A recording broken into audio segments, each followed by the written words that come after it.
It hurt, everywhere, it hurt like it never had, but what it brought on the pain had been worth it in the end, very much so. He had been running from his cousin, an overweight child and his gang. They were trying to hunt him, but he had been faster, he had lost them, for a while. They had found him behind the kitchens and were about to win their game, but he had teleported to the roof somehow, escaping, however temporarily, from the pain. He had spent the rest of the day pondering on what had happened and if things like that had happened before. They had. He had turned a teacher's wig yellow back in first year, he had grown out his hair overnight when his aunt had horribly cut it, he had shrunk a horrible jumper when they wanted him to put it on, he had made a book fly to him. He had powers, he didn't know how, or why, but he had them. He had spent the last 3 hours since the punishment trying to come up with how the powers worked, why they existed. His only theory was that he called on them on times of distress, when emotions were running high, but only negative emotions worked. He could not once recall anything happen on the few time of happiness he remembered. For now though, he would try to call on them voluntarily. It was working. Yesterday, after 2 weeks of endless trying, he had finally called upon his powers by choice. I wasn't anything big, he only levitated a block of wood inside his cupboard, but it was improvement. He had done it for 1 hour, and it left him exhausted enough that he didn't dream that night, but would try doing different things. It was only a matter of time before he could find out how to teleport, and then he would escape his prison. He had done it, he had teleported out of his cupboard during the night, stole some food, a bit of money, and went back in, with enough power left to practice his other's abilities for half an hour. He only had to stay enough time to gather enough money to live until he got to his safe heaven, wherever that would be. He had decided to escape during his 6th birthday in 5 months. His safe heaven would be Spain, Mexico or South America. They were non-English countries, so no one would think to look there for him. 5 more months of prison, then freedom would be his. His Spanish was coming along nicely, his trips to the local library, combined with what they taught in school would leave him with a good enough understanding of the language to not look like an illegal immigrant. 3 more months, no more than that, he would escape his relatives soon. 1 week left. He had taken out a book from the library that was entirely on Spanish. He understood most of it, so it was only safe to say that what he hadn't learned when the time came he would learn when he arrived in Mexico. 7 more days, and then his torture would be over. He had done it, he had successfully escaped from his relatives and no one would be the wiser until later, by the time he was already on his way out of the continent. The small kid looked at the house that had been his prison for 6 years and smiled. It was cold, but if one were to look directly into his eyes, they would find something that hadn't been there weeks ago: joy. The day of July 31st, Harry Potter disappeared from England. He would then be seen later on board of a luggage bay in a plane en route to Mexico. He would not be seen again until his reappearance to the Mexican wizarding world, and he would remain out of England until his 15th birthday. Quintana Roo, Mexico, July 5th. In a public school of the state of Quintana Roo, the students were all in a celebrating mood because classes were officially over. There were only a few cases that had nothing to celebrate, since school was an escape from their home life.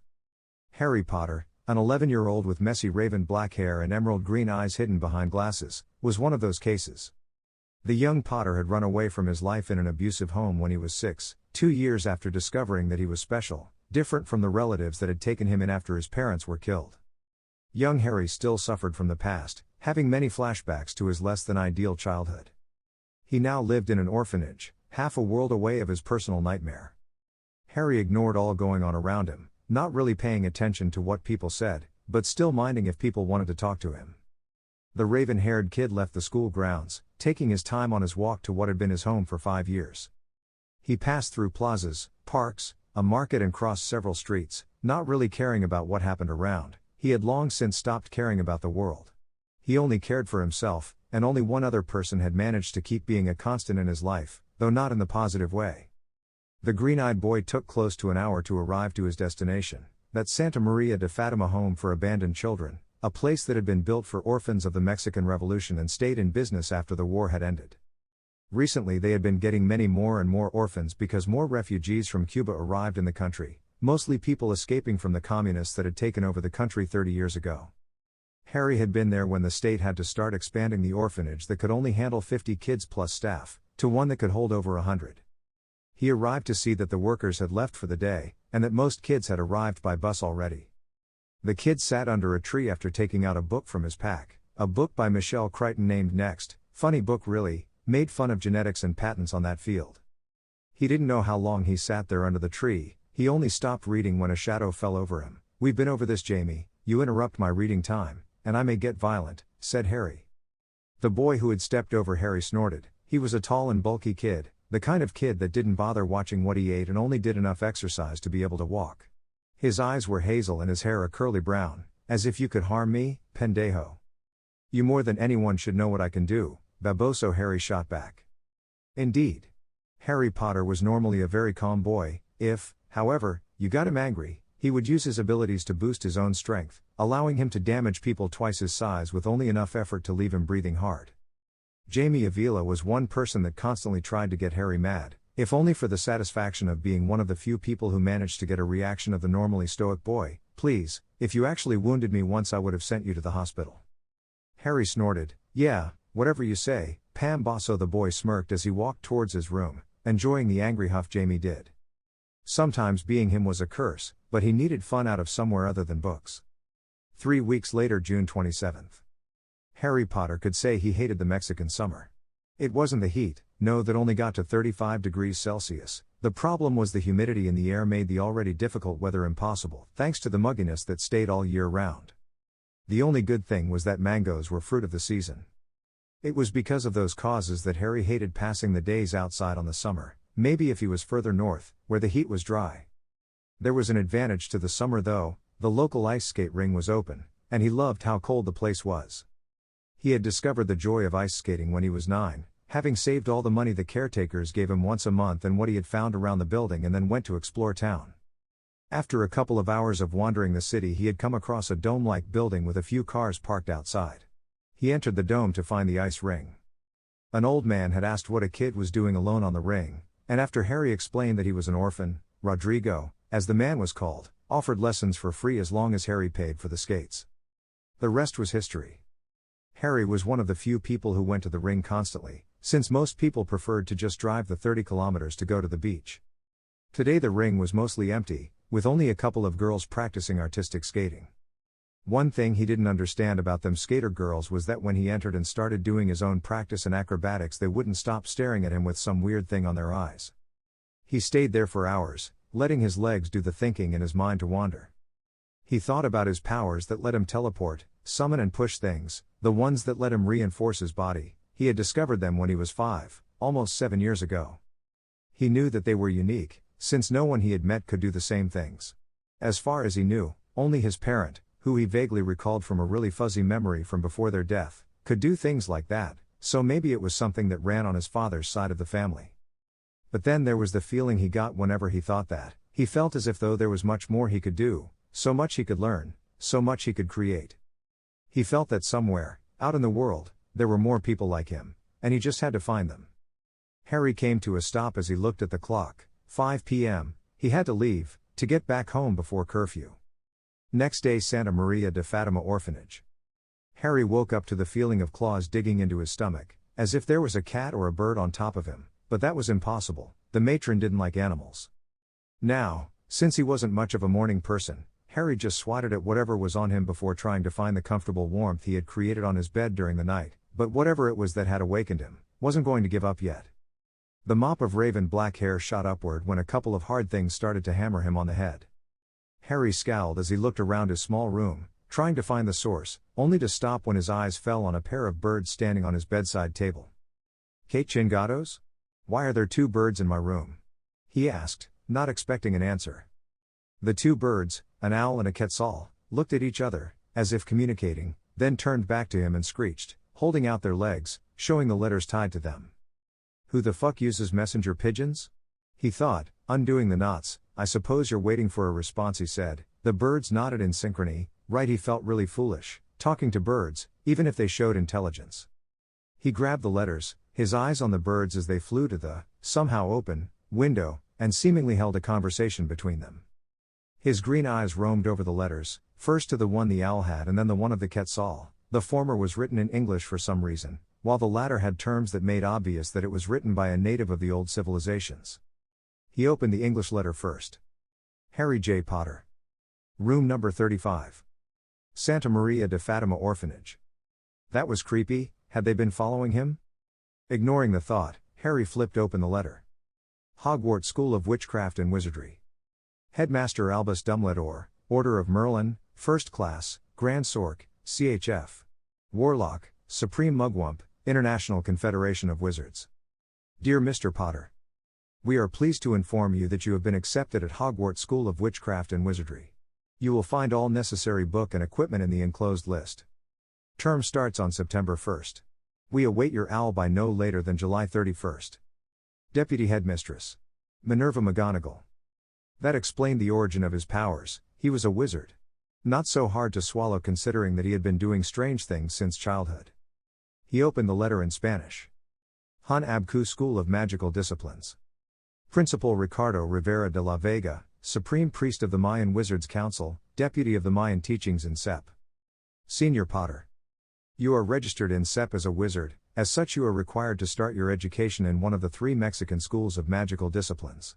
These 3 schools are all from cultures from the post-classical era, and each are on territories only magical people can be in. The Tarahumara Raineri School, the Aztec Huitzilopochtli School, and our very own, the Mayan Hanabku School of Magical Disciplines. These are the schools of magical instruction in Mexico.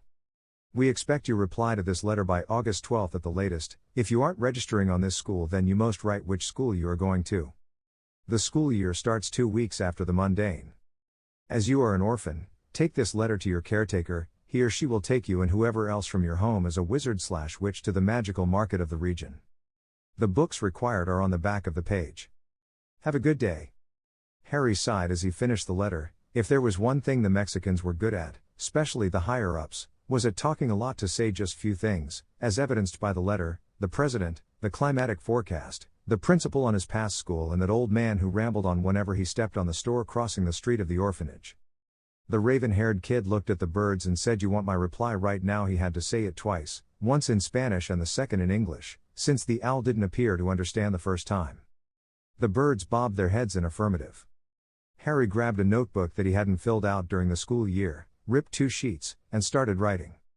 Deputy Headmistress. I'm sorry to say that I will be attending another school, since unfortunately yours is too far away from where I'm living at. That is all. Harry Potter. Harry nodded at his short answer, folding it and tying it to the owl's leg, and watched as the bird left en route to the sea. He grabbed the second piece of paper and started writing his reply to Principal Rivera. Senior Principal. I will be attending your school in September. It certainly will clear up some of my ideas about what I can if I have someone who can teach and discuss with me. I would like to request instructions on how to reach your school when the time comes, or directions on what to do to reach it. Yours truly, Harry J. Potter. Harry watched as the quetzal flew away, the letter to the headmaster of the magical school tied to its leg. He grabbed the letter and left his room, intent on speaking to the matron about what had happened. Harry Potter walked towards the matron's room on the westernmost part of the upper floor, where the nursery was also located. The 10-year-old boy walked into the office to find it unusually crowded. Apart from him there were 8 children, 2 of them his age. There was one face he had hoped wouldn't have been there, Jamie Gonzalez Gutierrez. Hey, the Trigalabros decided to look up from his book. Harry arched an eyebrow at him. So you left the bathroom already, Ceso de Pito? Jamie growled, making Harry grin and some of the older younger residents snicker. Hijo de tu. The sound of a throat being cleared brought even more amusement to Harry as Jamie paled and turned to look at the matron. Matron Camila Aguilar de Ayala, or Ms. Cammy, as she preferred to be called, was a woman in her late 30s that had taken control of the orphanage a pair of years ago after the previous matron, an old, slightly overweight woman on her 60s, had retired after declaring that she couldn't care for more kids. Ms. Cammy was a nice lady, most of the time, but she didn't hesitate to hand out punishments that lasted weeks if the need arose, like that one time Rivera, one of the kids that arrived from Cuba, started a fight over a chocolate cake. She was 1.55 meters, with dark brown hair and eyes of the same color, and tan skin, though he suspected that it was because of some Indian blood somewhere along her family line rather than suntan. Right now she was looking at the two of them with a glare that promised no deserts for the rest of the week. Not that Harry minded, as long as there weren't mangoes. How he loved the mangoes. Miss Cammy shook her head. I believe all of you have received your school letters already. The older children nodded surely, but the 3 10-year-olds did it hesitantly. Good, now, I assume you 3 are confused. She looked at the 3 of them. Only Harry shook his head, making the matron raise an eyebrow. You knew already? She asked bewildered. Harry nodded. since about a year before I arrived, though it was only a guess. Still, it is impressive that you suspected it that early. Most don't know until they start the secundaria, she said, looking at him in the eyes. She turned back to the other two kids of his age. You two received a letter today, which letter explains only some things, such as where you will be going for secundaria and prepa, but it didn't explain what you are. Simply put, you three are mages, wizards in case of Harry and Jamie, which in your case Lucia. For the next 6 years you will be attending a school a few miles away from Chichen Itza, where an unploatable pyramid that dates to the classic era and was hidden as soon as the Spanish entered the land. It's called, as the letter says, Hun Ab Kun School of Magical Disciplines. There they'll teach you to control your magic. Jamie and Lucia still looked a bit confused, so an older boy of about 16, explained, some way, somehow, you won the lotto on the gene pool and got to have magic. Ms. Cammy shook her head and sighed. I'll be taking you to the magical market tomorrow. I want you to be ready by 10 a.m. Everyone nodded before walking out of the room, the older kids chatting about the coming year while Lucia walked away to talk to her friends, as did Jamie. Harry just walked to his room to pick up his book of the week, The Alchemist by Michelle Scott. June 28, Quintana Roo, Quetemal. Harry lagged behind his group as they walked towards a closed-off section of the local market, a place with many stands and carts selling toys, clothes, games and souvenirs. The part of the park they were approaching was where an old aqueduct threatened to fall any second, though it only looked like that if you were mundane. To any mage looking at it, a vibe of something old, ancient even, could be felt. Harry assumed it was hiding the market. Ms. Cammy told the older kids to pass and to wait for them on the other side of the duct, making Harry cock his head in a confused sense of understanding. One of the teens leaned against the pillar of the duct, punching it 3 times in different rocks and moving under the arch. Harry gasped as the teen disappeared, leaving only a slight rippling of air behind him. The other 5 older kids followed soon after, each vanishing with only the rippling air as a clue of where they had been. Ms. Cammy turned to the 3 of them, chuckling at their shocked expressions. That was them entering the magical Tianguis. Come with me. They followed her to the pillar the teens had punched. This pillar is the key to entering the magical community, and to open the doorway you must punch these 3. She pointed them out, making them count the line and column of each. 6th up, 8 rock. 7th up, 10th across. 10th up, 5th across. The order doesn't matter. As long as you punch the 3 bricks it should be okay. When the matron asked them who wanted to be first, Harry walked up to the pillar and tapped the 3 bricks and walked through the portal, raising both eyebrows in amazement at the sheer size of the magical district. He lowered one when he saw the absurdity of some clothes. Men were walking around wearing jaguar loincloths and leather shoulder pads of the same animal, while women followed walking in white blouses and matching skirts. Some were also wearing plumes with feathers of all colors. The raven-haired kid walked over to where the older teens were standing, looking around the stands, trying to look at everything that was being put on display: kotal scales and feathers, aole fangs, awazatl blood, salamander scales, jade bracelets, silver pendants, quetzal feathers, awazatl needles, shkotal venom, and more things he recognized from the time he had picked up a book of ancient Mesoamerican mythology. It was amazing that apparently most of what he had read was real. Truly amazing. He looked down to the floor, frowning as he saw cobblestone rather than concrete. Surely they would prefer cement when walking on sandals. Then again, they looked as if the Spanish had never conquered them, so maybe it was because of that. He hoped that technology wasn't lost on the culture. 2 hours later, Harry changed his cauldron, pewter and iron, to his left hand after his right started to go numb again, mentally ticking off the things that were on the back of the school letter. Cauldron and stirring rod check. Basic potion ingredients check. Telescope and binoculars, he was glad that they had been introduced to the magic community, check. Traditional Mayan attire, as ridiculous as it would be wearing it, check. Only his books and his focus were missing. He absently wondered what passed as fiction. There were only 3 buildings, shacks more than anything: in the market, the animal shop, where some cats, birds and lizards could be seen, the library, and the foci shop, where an old man was sitting behind the counter. Harry walked a little ways behind the rest of the group, trying to figure what the types of foci were. He had read that the ancient Mayan priests used staffs and daggers for ceremonies, so it could be either. Then there was the obvious wand and the possibility of the makwawitl, the Mesoamerican version of a sword, and the huitzauki, the obsidian battle-axe, though the last 2 were not likely. Harry took out his list as they entered the bookstore, scanning its contents. Battle Magic for Beginners by Tepicly Rivera Rodriguez. Astronomy for the Apprentice by Chitlalan Gonzalez Aguilar. Transfiguration, The Beginner's Guide by Fernando Julio de Alarcón Rodriguez. Charms for the Rookies by High Priest Hayatonal. All You Need to Know About Plants by Chief Healer Malinali. American and European Potions and Droughts by Coscapa Lopez Fernandez. History of the American Continent by Armando Sanchez Sancondo. An Introduction to Rituals by High Priest Hayatonal. Finding Your Nagual by Cuautli de Isla Jimenez. Harry picked the books one by one, stopping at the Battle Magic aisle for several minutes, looking at magical defense books. He did the same when he found the Nagual book, pausing when his eyes passed by a book titled Theory of Transformation, Helping with Your Animal. He grabbed it. He wandered the store while the others found their books, thoroughly searching the fiction section, grabbing 3 books for his collection: Battles of a Jaguar, Warrior of the Sun and The First Battle Mage. What could he say? He liked action novels. The fact that they didn't sound so far-fetched was a bonus. Harry paid for his books, letting the matron use the funds for the school ones and using his own money for the 4 he wanted for himself.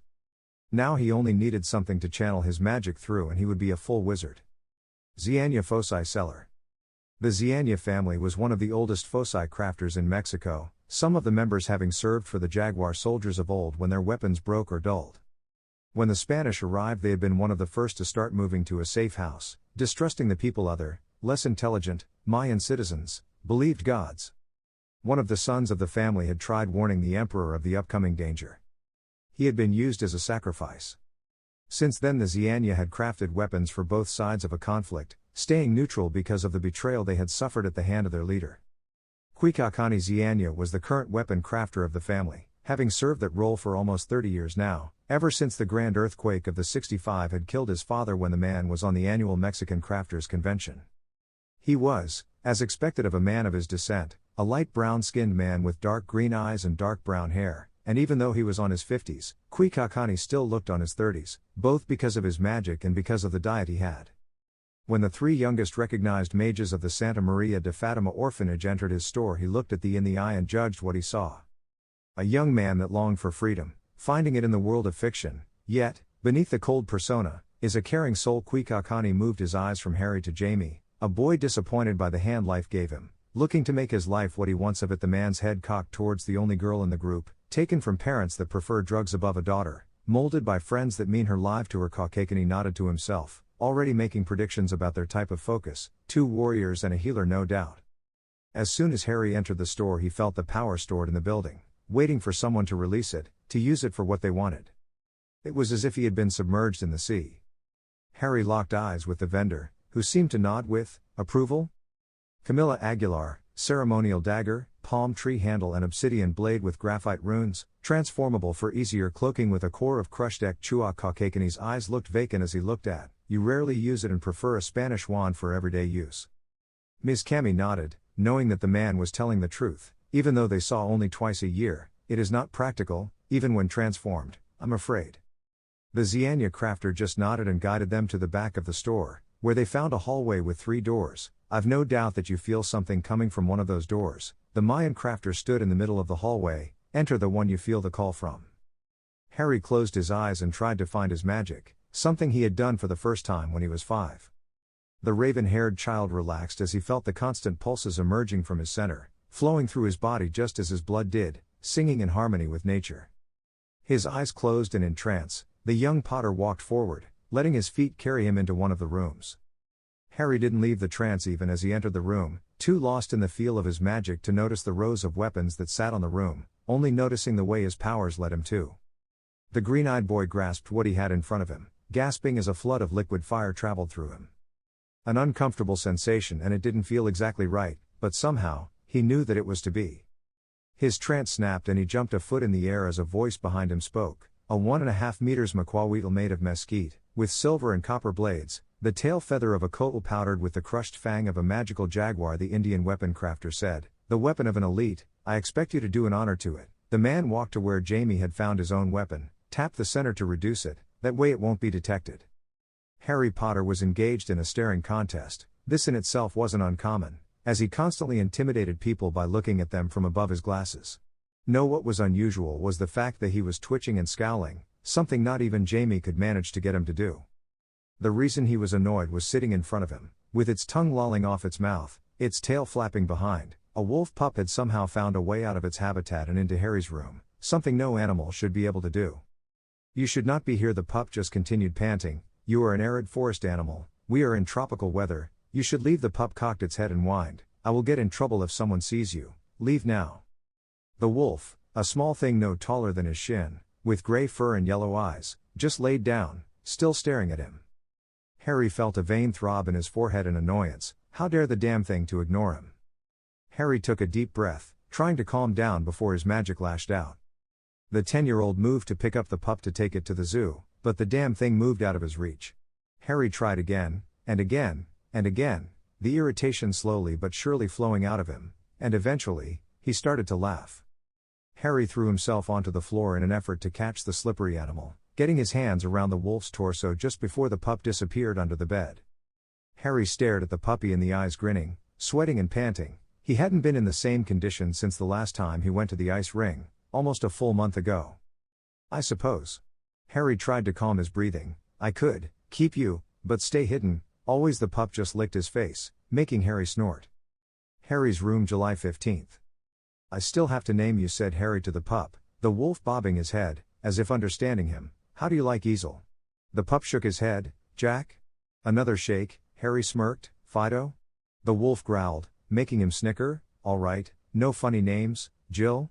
Harry took out one book on the Mayan culture, of names and birth traditions, and flipped through the pages, stopping on one name that called out to him. "I'll name you Itzman, Thunder, no discussion." The wolf barked, happy at the name. Harry picked the now named Itzman and sighted him on his lap, laying down and reaching for one of the books he had bought on the magical library.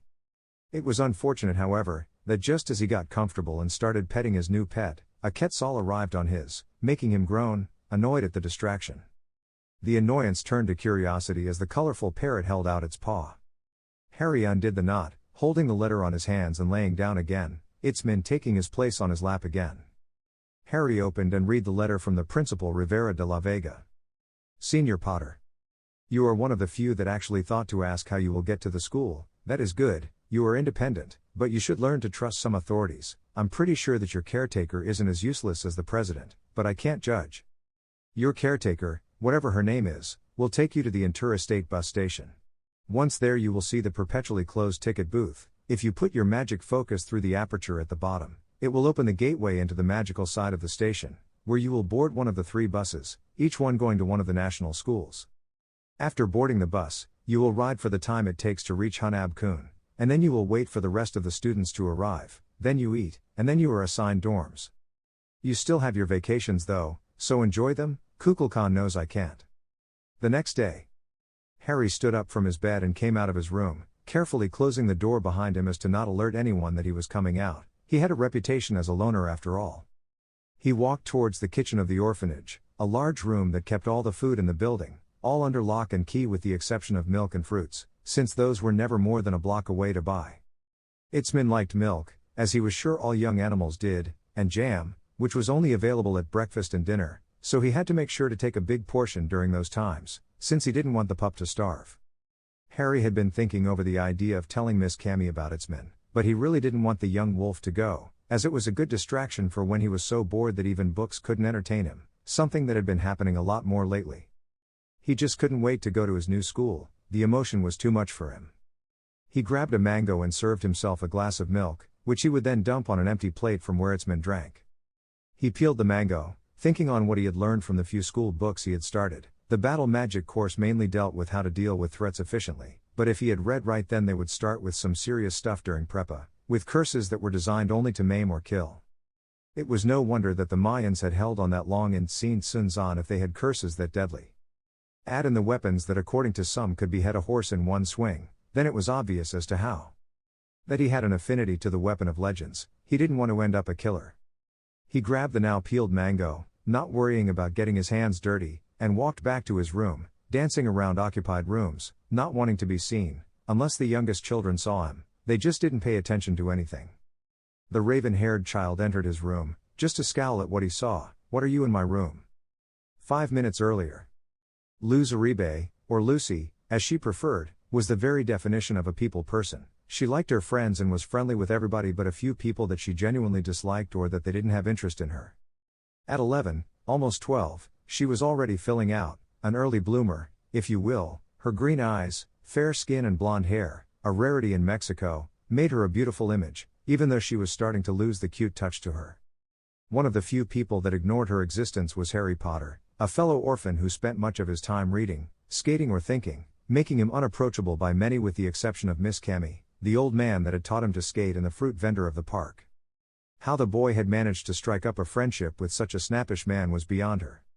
The problem, however, was that she was a staff-wielding witch, and she didn't want to go alone into this new culture, where she would have to learn everything about proper decorum again if she wanted to stay connected. Harry Potter was a solution. The boy spent hours on end reading about everything and anything, and she was sure that he had some answers about how the Mayan culture used to be, traditions, festivities, gods and all that they celebrated. But the boy was so closed off that getting to know him was impossible if you didn't offer him something in exchange, something that he was interested in, most likely how he had managed to befriend the grumpy fruit seller. And so, in the hopes of getting the info out him, she went to his room, something only the caretaker and the cooks dared to do. Some said that he kept the people that entered his room as prisoners, others that unless you were invited in his floor would swallow you. Crazy kid rumors, but he had said that he suspected he had magic since he was 5, so it wasn't entirely unexpected if he managed to that. Her heart pounding on her chest, she slowly opened the door, expecting the worst but hoping for nothing more than a scowl. What she saw surprised her, a room covered with books of various authors, Verne, Crichton, Scott, Cervantes, unknown authors that had just surfaced. A club-like board of wood with spikes on the sides was displayed in one of the bookshelves. But what caught her attention was a sleeping figure on the bed, a small dog with gray fur, as small as she would probably see, but it was just so cute. She ran to the bed and picked the puppy up, squealing even more as it woke up and yawned, before starting to purr as she petted it. The moment was ruined when her objective arrived. "What are you doing in my room?" asked the green-eyed boy. Harry moved to his macaw wheatle and reduced it, pointing it at her for nothing more than intimidation. "I've made it quite clear with the many times I have beaten Jamie that my room is mine." Only his eyes shone with annoyance, not quite anger, but nearly there. "So, I'll ask again, why are you here?" Lucy gulped and licked her lips. I wanted some information. I didn't want to go in blind to the school," she answered. Harry narrowed his eyes, but resized the sword and put it on his shelf and stayed within hand reach. "Itzman," here the wolf whined but complied, walking over to him and sitting down next to him. "What do you want to know, and how are you going to pay me?" he asked, not really expecting an answer to his second question, as the few books that interested him would probably never reach the country. "Everything, customs mainly, but I don't know how to pay you," the blonde replied. Harry pulled the chair of his desk to him, sitting down on it with his front to the back of the chair, and picked up Itzman, putting him in the gap between his tights.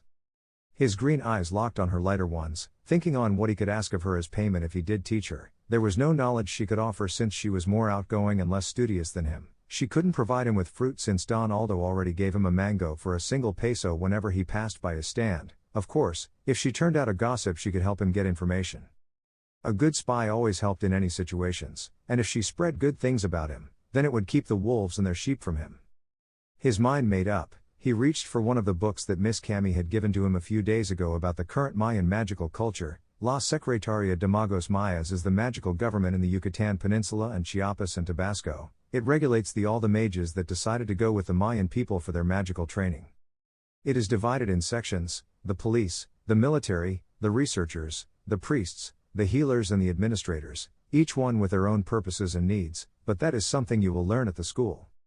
The families all live in the same house, section for each subfamily and with a shack for the workers if the family is wealthy enough.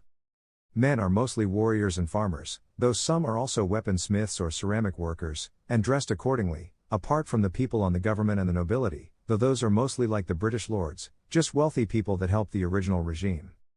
Women were important, since they provided the family with money from what they crafted, vases, cutlery and clothes, also raising animals and brewing drinks for religious ceremonies. They still help, but in different things, like medicine. The religion, still practiced to some extent, is dualist, polytheist and naturalist. Gods of both good and evil are, according to mythology, in a constant battle that neither shall ever win.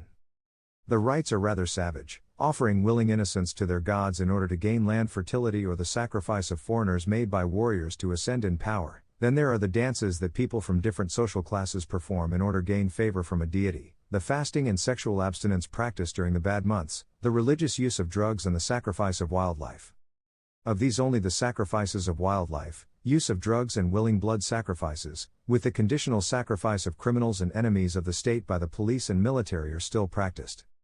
The ball game is still practiced and really popular. The players have to use either tools or their waists to pass the ball through the hoop of the rival team, and the winner could take the property of the losers if he so wanted. Other than that, everything will be explained in the school. The only thing you need to know is that the runes are phonetic pictograms. Harry snapped the book closed and put it back in the shelf, taking some pleasure in Luz's face when he pushed into place with his magic. From now on you will tell me everything of importance happening wherever you go, understand?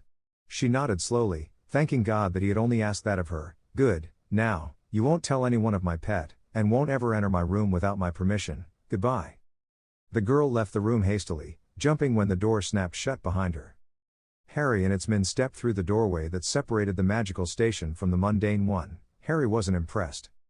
Hundreds of families, all dressed in the traditional Mayan attire, moved about the, obviously enlarged, room, giving teary hugs or cheery goodbyes, though the later were probably brothers, and with parents fussing over their children. The raven-haired boy stepped inside the last bus in the large line, the quietest, and ignoring the bustle of the depot, his Mexican wolf sitting on his lap, took out his book, The Mysterious Island by Verne, and immersed himself in it. This one was one of his favorite books, along with 2 Years Vacation and Michael Strogoff, 5 men, an engineer, his servant and 3 friends, trying to survive an island in the middle of the Pacific while trying to figure out the strange yet helpful things that happen in the island. Starting a small, there were only 5 men and a dog, community that managed to thrive against all odds. It was also funny how Verne shamelessly advertised one of his previous works. After a few chapters though, he let his mind wander. What would school in an ancient city be like? He had asked Miss Cammy what was there to know about Hunab Kun and she had told him some of the basic things. Rooms were like family houses, with each year having one house each, a giant mess hall for all years to eat in, with open kitchens for those with different needs, classes inside pyramids, Bellamy's harvesting food for the kitchens.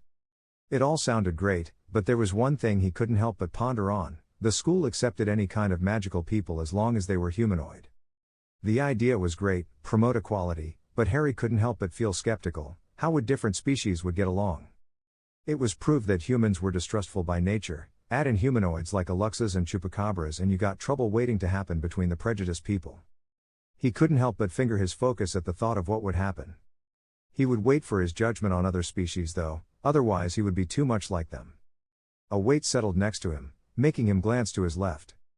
A boy his age, the normal natural tan of someone of Mayan descent, with squinted eyes and black hair, though not as dark as Harry's own. Yo, name's Misley, said the boy, before taking out his own book and a thermo.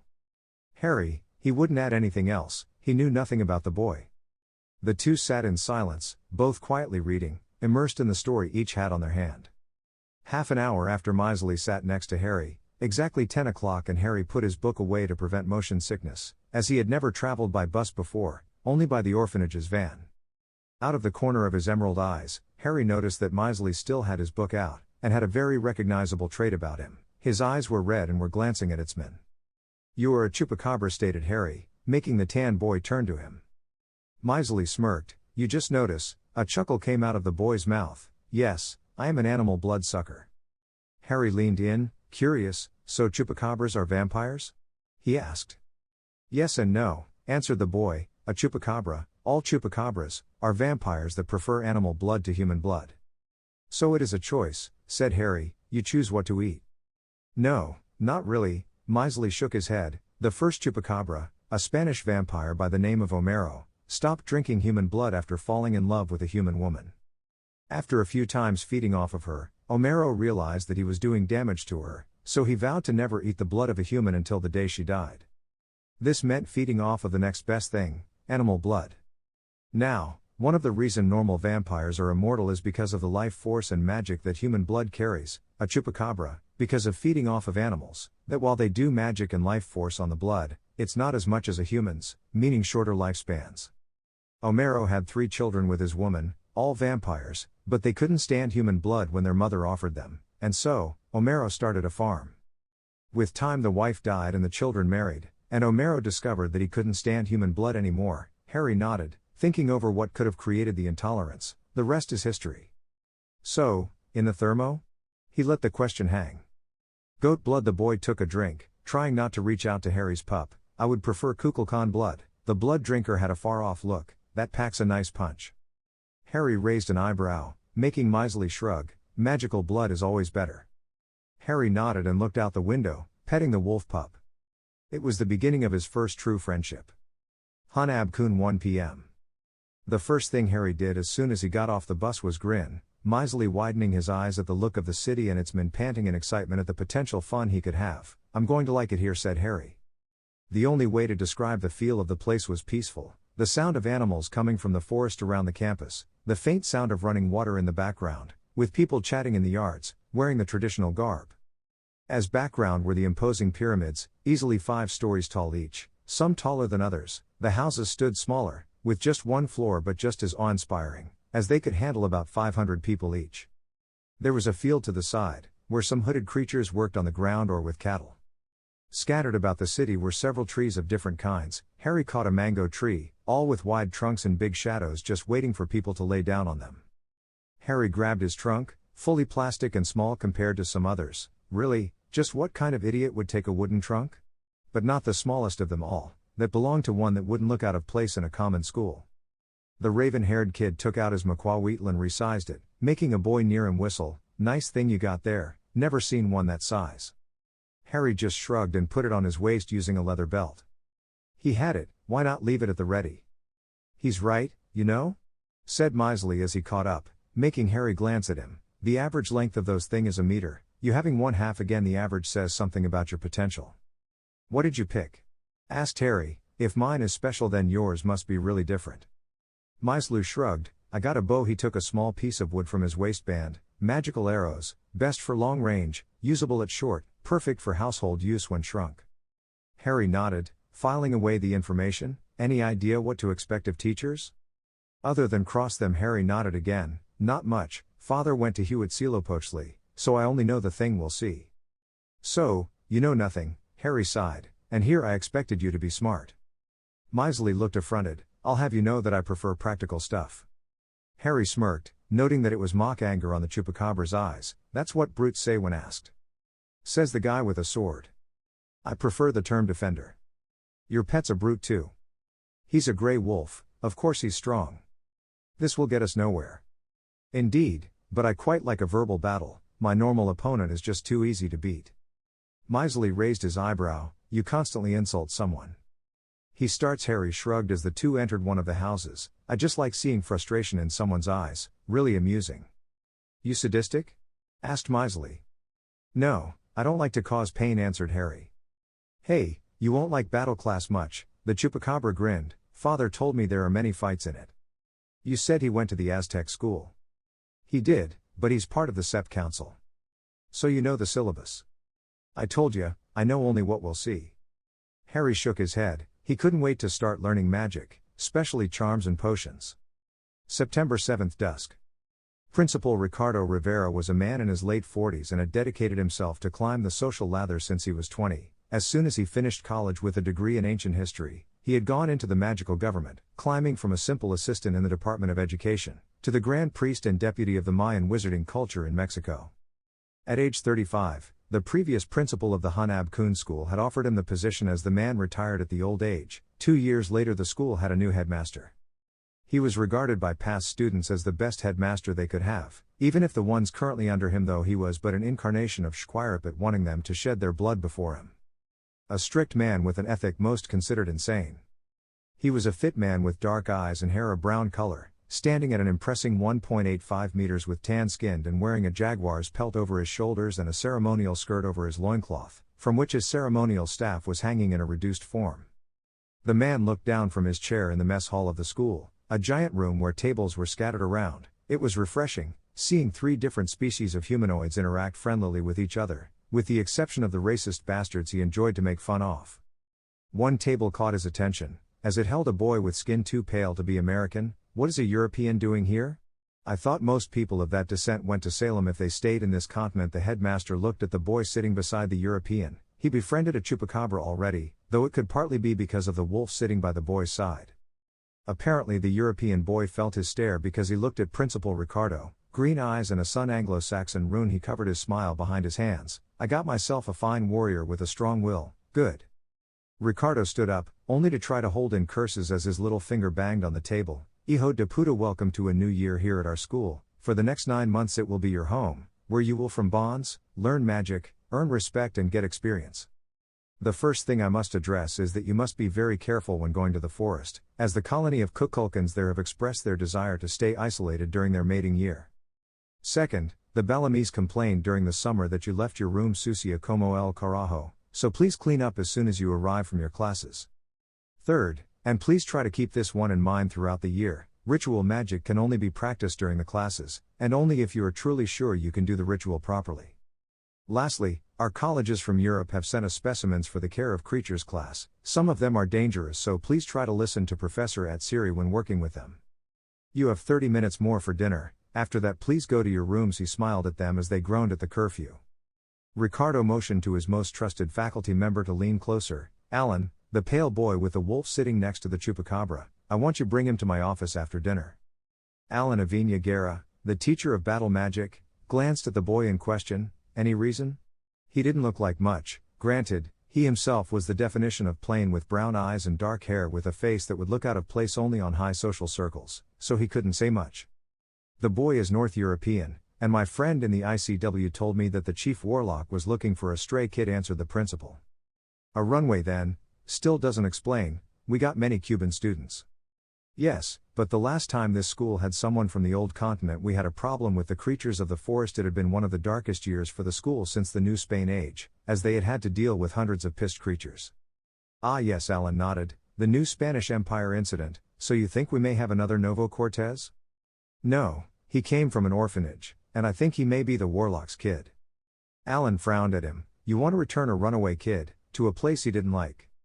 Ricardo shook his head and chuckled. If I did that, I wouldn't be better than the ones that made him escape. But if he is a child criminal? His caretaker says he is the perfect example of a bookworm. His room has nothing but books there and his only problems are constant insults against another of the students here, a James something or another. Alan sighed. Okay, I'll take him to your office. Main pyramid, top floor, night. Any reason I'm being taken there? Asked Harry. He tried to take Itzman from his position on top of his head. The headmaster wants to talk to you, answered the battle magic professor. Is it about the pup? I swear it came to me. Alan sighed and pushed him into the room where the principal was waiting for him, a large room with rock walls lined with shelves filled to the brim with books, and then some more on top of them. Ah, the mysterious European orphan in Mexico. Harry looked at the principal. Yes, please sit, I've got some questions for you. Harry complied but asked, do you do this with many students? The headmaster shook his head. No, but you are a special. Did you know that the British are looking for you? Harry frowned and shook his head. I have no idea why they would be looking for me. And that is why you're here, Principal. Ricardo took out a book. The rune you have on your forehead marks you as the most famous person there, and all because of your mother. My mother? Yes, she did something to you the night she died, something that left you with that scar, something that made you famous. Why? Why am I famous? The principal grinned. There is one curse, only blockable by the Japanese hand seal magic, a curse that rips the soul to shreds as it hits, and because of whatever your mother did, you survived. What? Harry whispered. The headmaster opened the book almost at the end. Since the 60s, there was a man in England, a man feared by the British, that curse was his trademark. He flipped a page and pointed at Harry. Nobody but the ICW's chief warlock knows why, but he wanted you dead, so he went after your family the Halloween of the 81, killed your father, killed your mother, and tried to kill you. The principal leaned back and locked eyes with Harry. The boy in question was about to go into shock. How? He muttered. The headmaster gave a chuckle. Nobody know, even the best can only guess, and my own is that your mother used some kind of druidic ritual. The grin intensified. It is one of the arcane magics, after all. Harry sat there, trying to process everything. His parents were murdered because they were protecting him. They had lied to him. Someone was trying to get him back there. Well, Harry cleared his throat. Will you send me back? No, there was finality in the headmaster's negative. You ran for a reason, and as you aren't a criminal, you have no reason to go back, and I want only one thing from you. Harry felt his heart harden at those words. What? Grow strong. The headmaster's grin changed to a sadistic one. There will come a day, when the British grow desperate enough, that they will kidnap you in an attempt to get you back, and when, not if, when that day comes, show them that the only reason the Europeans conquered this continent was because of technology and luck. Harry nodded. Good, then go to your room and sleep, tomorrow will be a long day. The principal slid the book towards Harry, who grabbed it absently and left the room shortly after reading the title. Ricardo Rivera chuckled to himself as Harry Potter, the boy who lived as the stupid British called him, left his office. The boy would always work for the good of the many, the rune he had on his forehead would let nothing else but that happen. How he went towards that was entirely up to the boy. His friend in the ICW better have memories ready. Harry's dorm room 10 minutes later. Harry stared blankly at the ceiling of his dorm, not one of the attempts made by his roommates getting through him. How could they? He had a hurricane in his mind and it wasn't calming down, not soon anyway. He hadn't even opened the book the headmaster Rivera had given him. His parents had been murdered, his mother had marked him with something that left him with a scar, he had done the impossible and survived the killing curse. It had taken his mother's life for him to survive. For the first time of his life, Harry Potter knew genuine sadness and sorrow. He could have had a happy, loving life if it weren't for whoever killed his parents. He would have never been sent to them had they not died. It was that night, the night of September 7 of the year 1991, that Harry Potter, vanquisher of the Dark Lord Voldemort, promised to himself that he would bring justice to his parents' murderer.